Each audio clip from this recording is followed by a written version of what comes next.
Hello! Today we're going to do suman balinghoy. Yan, nagkikrave ako ngayon ng suman, kasaba suman. Kaya eto, gawa tayo ngayon. Madali lang naman palang gawin. So, ayan, ang aking breakfast suman balinghoy with green tea. Ayan siya. Ilagyan ko siya ng bukayo sa gitna para may konting tamis. At saka arnibal. Gumawa ako ng separate na arnibal. Lagyan natin ng konti para kasi hindi ko siya masyado nilagyan ng asukal. Kaya ito ang kanyang sauce. Masarap, madagkit. Yan. With matching green tea. Tikman na natin.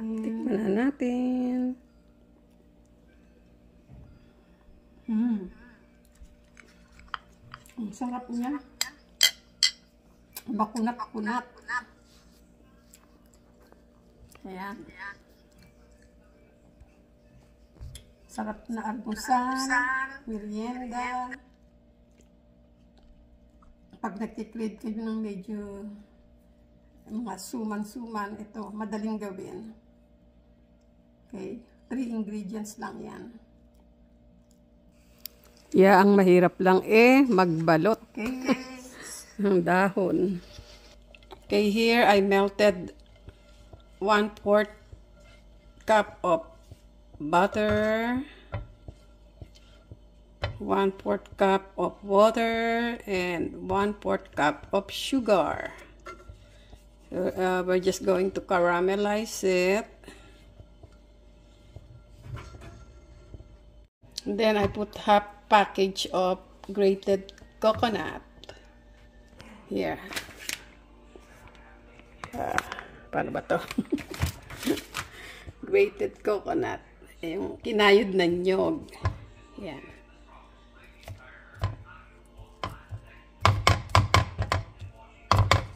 Gagawin natin siyang bukayo.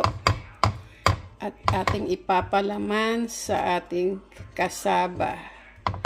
Or balinghoy suman. Sumang balinghoy. Ayan na guys, mukha na siyang bukayo. Ito na ang ating palaman sa ating sumang balinghoy. Ito na guys, lalagyan natin siya ng, instead na 1 cup of sugar, ginawa ko lang 1/2 or 1/4 lang gagawin natin kasi alam mo nyo na, diabetic. Kasi lalagyan pa siya natin ng makapuno. Ayan. Matamis na ang makapuno. So, tama na yung konti. Dito ko nga pala siya nilagay sa kalderong pinaglutuan ko ng, sa kawaling pinaglutuan ko ng bukayo.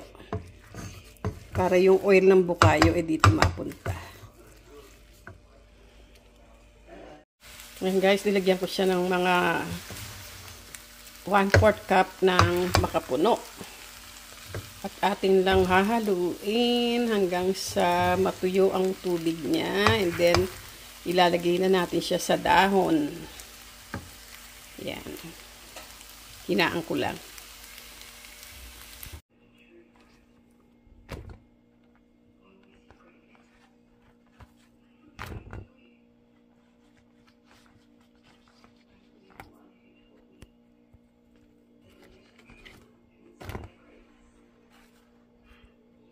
Ayan, dinadarang na natin ang dahon ng saging. Now, okay, I'm gonna put 3 tablespoons of this cassava. And then, we're going to put the peeling, which is the bukayo. Sarap nito. And then, just fold it.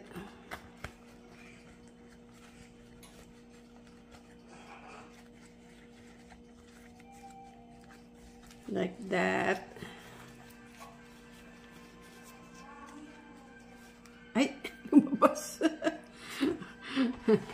Okay, and then one more time. One.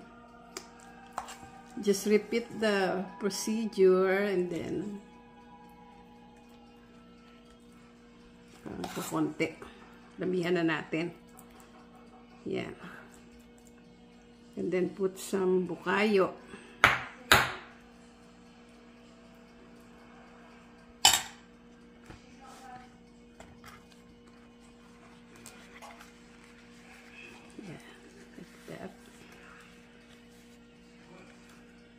Second. Ito lang ang matrabaho dito. Yan, kailangan idarang mo muna ang dahon sa kalan para lumambot siya. Yan, tsaka kailangan hati-hatiin mo ng same sizes. Yan, dinadarang na natin ang dahon ng saging. Yan. A-arrange ko na siya sa steamer para mapakuluan. Ay! Ayan siya. Ayan guys, in-steam na natin siya ng mga 30 to 45 minutes ang ating balinghoy kasaba, suman kasaba. Ayan. Ito na guys, ang ating suman, bibingkang, ano to? Balinghoy. Suman balinghoy. Ayan. Hindi pare-pareho. Laki. Tikman natin siya. Ito na guys. Ito na ang ating kasaba suman or balinghoy.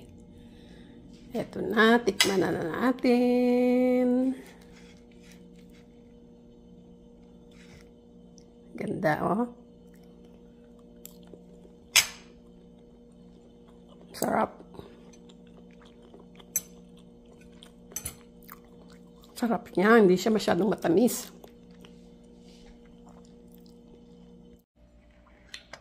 Ito na guys, ang ating suman balinghoy. Try na natin.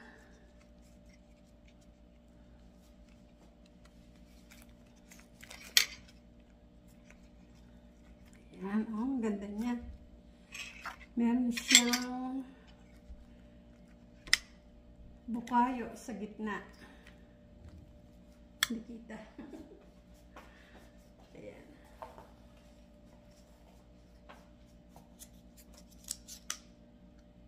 Bigyan natin ng konti para masarap. Kasi hindi ko siya masyadong nilagyan ng asukal. Kaya ito ang kanyang sauce. Yan. With matching green tea. Tikman na natin.